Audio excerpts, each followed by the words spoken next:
Eric Woerth. Bonjour. Vous êtes député de l'Oise, Les Républicains. Vous êtes président de la Commission des Finances en vertu de cette réforme qui avait été portée par Nicolas Sarkozy. À l'époque, c'est un représentant de l'opposition qui est président de la Commission des Finances.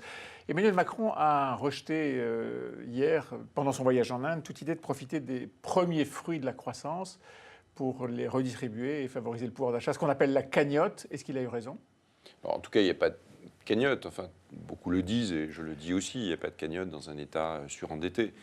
Il y a des recettes fiscales supplémentaires. Beaucoup le ça, disent. Ça existe. Il n'y a pas de cagnotte, mais il y a des recettes fiscales supplémentaires. Ce que le rapporteur général de la commission du budget dans la commission des finances, Joël Giraud, appelle la bonne fortune fiscale. Bon, c'est pas une cagnotte, mais c'est plus d'argent qu'il n'était. Plus d'argent qu'on attendait. Il y avait un budget, on prévoyait tant, il y a plus d'argent qu'on attendait. Donc, c'est en réalité ce qui explique aujourd'hui la baisse des déficits. Quand l'État, quand Emmanuel Macron ou le ministre de l'économie ou des finances ou du budget présente les choses en disant « Ah bah il y a moins de déficit et probablement on va passer sous la barre des 3%, tant mieux, j'en suis évidemment ravi qu'on ne soit plus sous les fourches codines de l'Europe, mais c'est dû au surcroît, au surplus de recettes par rapport aux prévisions. C'est pas dû à la baisse des dépenses. C'est pas dû à la baisse des dépenses. La croissance des recettes fiscales, en réalité, a un peu tendance à anesthésier la volonté du gouvernement à réduire la dépense. Et la Cour des comptes le dit, on n'a pas le temps ici de l'évoquer, mais la Cour des comptes le dit et le redit. Donc on a plutôt une augmentation des dépenses. Il y a une augmentation des dépenses, mais une augmentation encore plus rapide des recettes fiscales, et ce sera le cas certainement également pour 2018. Le tout est de savoir comment bien utiliser cela. Il faut bien l'utiliser pour en profiter, pour baisser la dépense publique. Et la baisser structurellement, c'est-à-dire la baisser sur du long terme. Les Républicains disent depuis quelques semaines, c'est un des axes d'attaque de Laurent Wauquiez et du parti, que Emmanuel Macron et sa majorité négligent le pouvoir d'achat des Français. Est-ce que là, ça n'aurait pas été une occasion précisément d'essayer de revenir là-dessus ? Ma conviction est que non. Ma conviction est que, je l'ai dit, c'est qu'il faut utiliser ces fruits de la croissance. C'est une croissance importée. C'est pas une croissance qui est née en France. C'est une croissance qui est arrivée tardivement en France, sans doute à cause du précédent président de la République. Ouais. Mais aujourd'hui, on en profite à plein.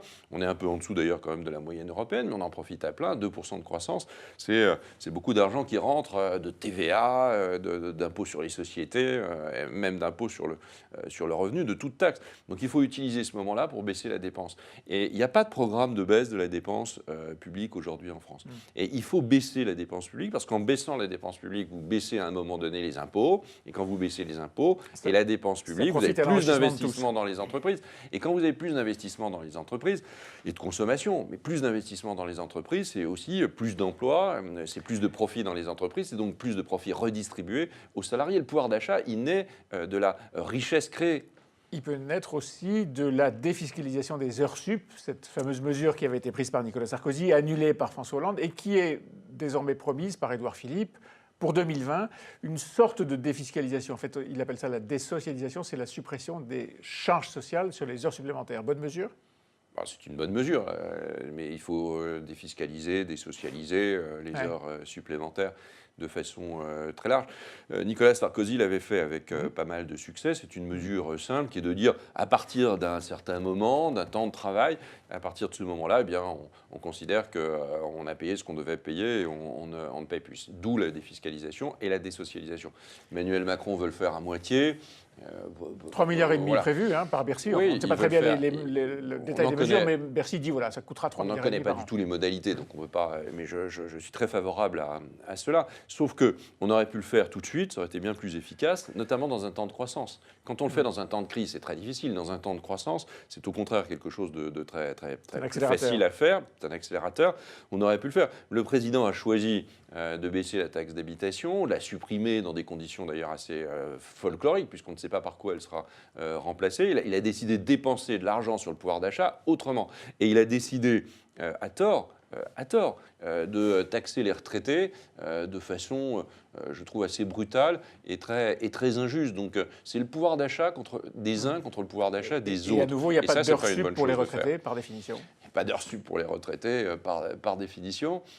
Et les retraités, il n'y avait pas de raison particulière de leur tomber dessus pour augmenter de 25% la CSG qu'ils payent. Et je pense qu'il s'est trompé de priorité, le président de la République, dans ses réformes fiscales. Il a mis l'argent que la France n'avait pas d'ailleurs dans des endroits où ce n'était pas prioritaire. Par exemple ? Il aurait fallu. il n'y avait pas de raison particulière, je le dis, de faire la taxe d'habitation. Il n'y avait pas de raison particulière d'augmenter la CSG Vous de étiez cette favorable, façon-là. à l'augmentation de la TVA. Nous étions favorables à l'augmentation de la TVA, mais pour baisser les charges patronales, c'est-à-dire pour augmenter la compétitivité du pays. Quand il y a 60 milliards d'euros de déficit commercial, il y a bien un problème de compétitivité, il y a un problème d'offre, il n'y a pas un problème de demande aujourd'hui. Est-ce qu'il est temps, dans cette période de croissance, de privatiser des entreprises comme Aéroports de Paris ou la Française des Jeux? Moi, je pense que l'État a des surreprésentations, c'est-à-dire stocke de l'argent dans des entreprises de façon souvent totalement inutile. Donc il faut à un moment donné reprogrammer un certain nombre de privatisations. Est-ce que ce sont les bonnes entreprises? Moi, j'en suis pas sûr. Je ne suis pas sûr que ADP, qui est une importante entreprise française, je ne suis pas sûr qu'ADP ou que la Française des Jeux, par exemple, soient les cibles les plus prioritaires. ADP, entreprise stratégique, c'est ça que vous voulez dire? Oui, je crois que je pense que c'est stratégique. On a vu qu'il y a eu des privatisations d'aéroports qui n'ont pas très bien fonctionné, d'autres ont mieux fonctionné. Lyon. Donc c'est l'aéroport de Paris. Je ne suis pas contre par principe, mais je pense qu'il y a d'autres participations dans d'autres entreprises, il y en a beaucoup, qui sont probablement souvent très importantes. Ça ne changerait rien au contrôle qu'a l'État. Les Américains font ça très bien d'ailleurs, au contrôle qu'a l'État et que doit conserver l'État. L'État doit être interventionniste aussi sur le plan économique. Je suis libéral, mais il doit être aussi par moments interventionniste lorsque c'est nécessaire. Et je pense qu'on pourrait faire autrement. Française des Jeux, FDJ. Mais là, je ne vois pas l'intérêt de privatiser en partie la Française ça permet de désendetter la Jeux. France, par exemple. Oui, mais enfin, est-ce qu'il y a un élément stratégique à la détention, à la possession de FDJ? Mais d'abord, ce sont des jeux d'argent. C'est un sujet, moi je le connais, puisqu'on a libéralisé, enfin plutôt régulé les jeux d'argent en ligne. C'était absolument nécessaire. Vous étiez ministre du Budget. Lorsque j'étais ministre du Budget, on a fait la première loi sur le sujet. Et puis la Française des Jeux, elle apporte de l'argent, en fait, aussi. Elle contribue tout à fait considérablement. Donc autant garder cette contribution et plutôt que de privatiser la Française des Jeux. Le gouvernement, par la voix de Bruno Le Maire, veut examiner l'objectif, la notion d'entreprise. Bruno Le Maire dit « Nous allons faire un choix de rupture. Aucune entreprise ne peut plus envisager son succès et son profit sans considérer les impacts de son activité ». Est-ce qu'il faut changer la nature même de l'entreprise et son objet? C'est pas la première fois. On a ce débat dans le monde. D'ailleurs. On a ce débat en France aussi. Il y a une responsabilité sociale de l'entreprise. Il y a des rapports là-dessus. Je pense qu'aujourd'hui, un jeune qui veut rentrer dans une entreprise, il regarde un peu comment ça se passe et pas uniquement le bénéfice ou le salaire qu'il va obtenir. Donc il y a bien d'autres choses. Est-ce qu'il faut changer ce qu'on appelle l'objet de l'entreprise? Oui, je pense que c'est pas une mauvaise idée.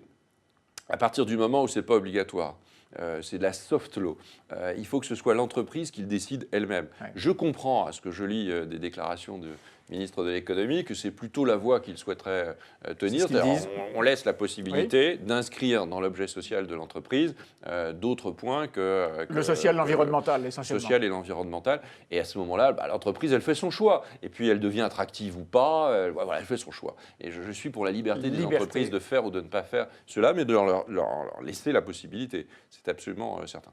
Dans la réforme des institutions, il y a en ce moment une tension assez forte entre le Parlement, le Sénat en particulier, et le gouvernement. Est-ce que vous pensez qu'elle est, une tactique du gouvernement pour essayer d'en obtenir le plus possible dans le rééquilibrage entre le gouvernement et le législatif? Sans doute. En tout cas, il y a une volonté claire du gouvernement d'affaiblir le Parlement. Il y a une volonté claire de concentration des pouvoirs à l'Élysée. On peut en discuter longtemps. Je sais bien qu'on est dans un régime.